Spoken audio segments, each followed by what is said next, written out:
If you need the Bible to be literal or committed to any nationalistic bullshit, you may want to skip this video, as I'm a historian and my allegiance is to the best available evidence. I'm asked a lot lately about ancient Israel and Palestine, and there are many topics we could address where the biblical narrative and the Quranic narratives are contradicted by archaeology and historical records.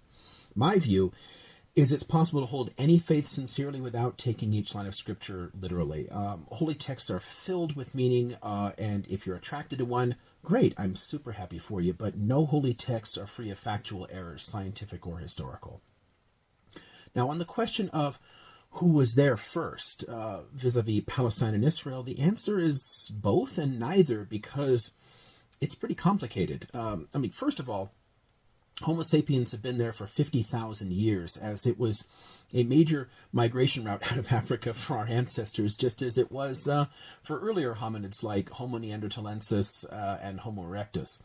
Some local DNA goes back about as far as you can go for humans outside of Africa. The Epipaleolithic era, running from about 20,000 to about 10,000 years ago, was a time of massive experimentation with domestication, which allowed for permanent settlement and the beginnings of the Neolithic. Now, befitting its location, Palestine was a major center of such experiments. The Natufian culture, which spans the Levant, is one such. And it runs from about 15,000 years ago to about 11,000 years ago. This is not a natural rock formation, but the remains of a house wall, and this is our oldest surviving depiction of a couple fucking. It's about 11,000 years old and was dug up in Bethlehem. Now, linguistic innovation is going to give us the Semitic language family. Where it originated is debated. It could be the Horn of Africa, West Arabia, Mesopotamia, North Africa. It could even be the Levant itself. So it's possible the ancestors of Palestinians and Jews created all the Semitic tongues. Now, settlement in our Palestine region never died out, and places like Jericho in the West Bank have been continuously inhabited for 11,000 years. They thus underwent constant cultural, linguistic, and religious evolution, like in the Khiamian culture from about 12,000 to 10,000 years ago, or the Rasulian culture from about 6,500 years ago to maybe 5,000 years ago.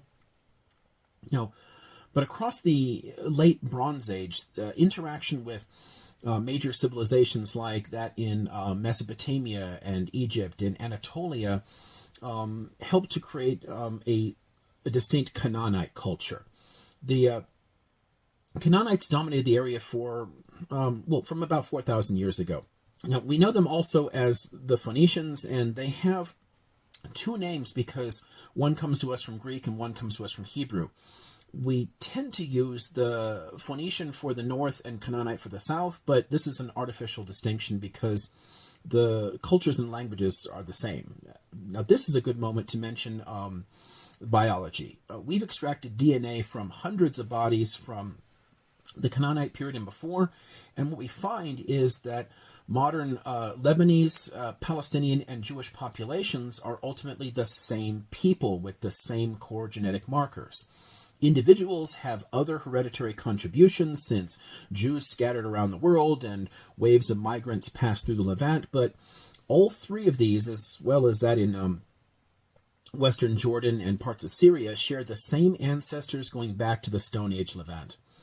So the Proto-Canaanite and some other early West Semitic languages like Amorite and Ugaritic contributed, but numerous Canaanite dialects are going to develop and are attested in documents, including like Phoenician and Hebrew and Ammonite, Moabite, Amalekite, Edomite, Aramaean, which is a bit later. And these all gave rise to numerous states in the early Iron Age, from the Phoenician city-states and confederations to the short-lived kingdoms of Geshur to Yisrael, Judah, Ammon, Moab, Edom, and Midian, and then later Aram.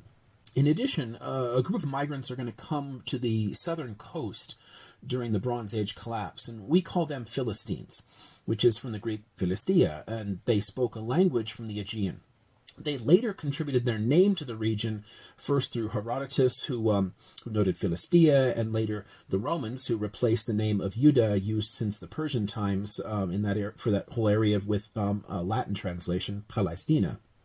Now, in the biblical narrative, much can be said, but not in a single video. A few quick points, though.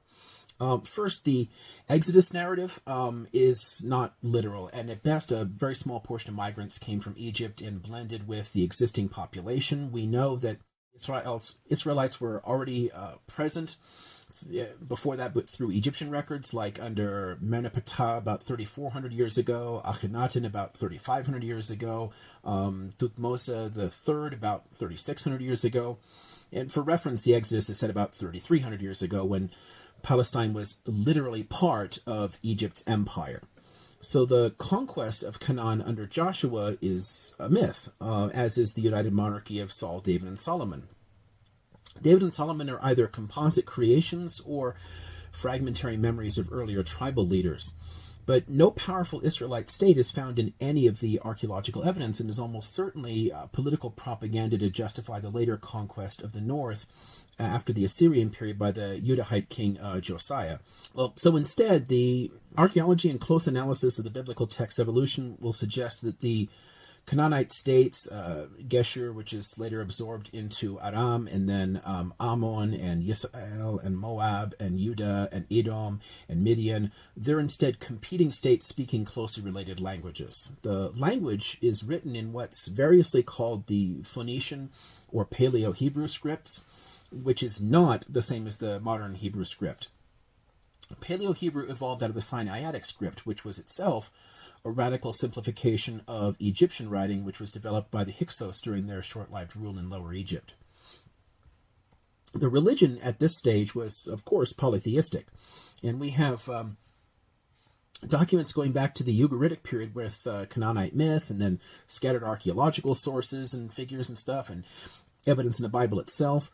The oldest name for God in Torah is El, which is the name of the Canaanite sky god, who's the head of the pantheon. The name Elohim, usually translated as God, is actually a plural, denoting El and his council, so it's something analogous to like the Olympians in Greek myth.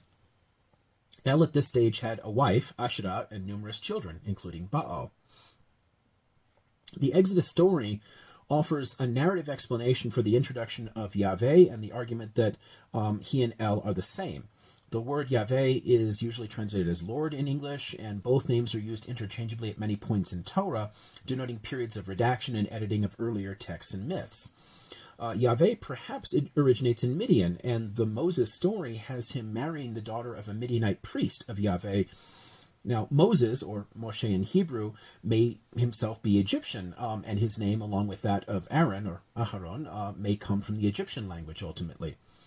So, the point here is that all through Torah, the people cannot be said to be monotheists, and monotheism likely developed later through contact in the exilic period with Zoroastrianism, but that's not relevant here, and it's a huge story.